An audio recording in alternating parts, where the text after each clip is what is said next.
ပဲမင်္ဂလာပါဒီနေ့မှလည်းဂျပန်ကာတွန်းလေးကိုဖတ်ပြီးတော့ဂျပန်စာလေးကိုပေါ့ပေါ့ပပလေးလေ့လာကြရအောင်နော်အခုဆိုရင်တော့မာရုခိုရဲ့မိသားစုတွေနဲ့မိတ်ဆက်ပေးနေတာ၃ယောက်တော့ပြီးသွားပြီပေါ့နော်ဒီနေ့ကတော့အိုဂျီချန်မာရုခိုရဲ့အဖိုးပေါ့နော်ဆာကူရာထုံမိုဆိုလို့ခေါ်တယ်မာရုခိုのことをとっても可愛がってくれるမာရုခိုလေးကိုအရန်ချစ်တယ်တဲ့ဟိုက်ကူက趣味ဟိုက်ကူကဗျာအမျိုးအစားတွေကိုကြိုက်နှစ်သက်တယ်တဲ့နောက်တစ်ချက်ကကြတော့အိုဘာချန်မာရုခိုရဲ့ဖွားဖွားပေါ့နော်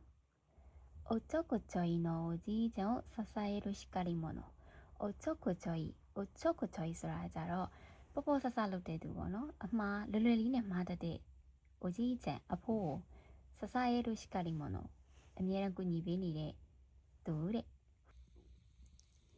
普段はおっとりやせんဆိုတာနူးညံ့သိမ်မွေးတဲ့သူတဲ့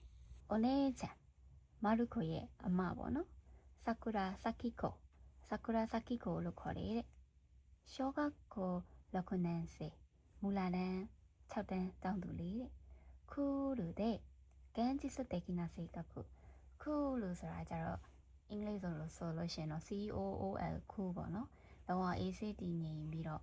現実的な性格現実的なဆိုတာကြတော့အဖြစ်ပြက်တွေကိုလက်တွေ့ကျကျစဉ်းစားတတ်တဲ့အချင်းစရာကြီးတဲ့နောက်ရက်တွေမှာလည်းအတူတူပေါ့ပေါ့ပပနဲ့ဂျပန်စာလေးကိုလေ့လာသွားကြရအောင်နော်ကျေးဇူးများတင်ပါတယ်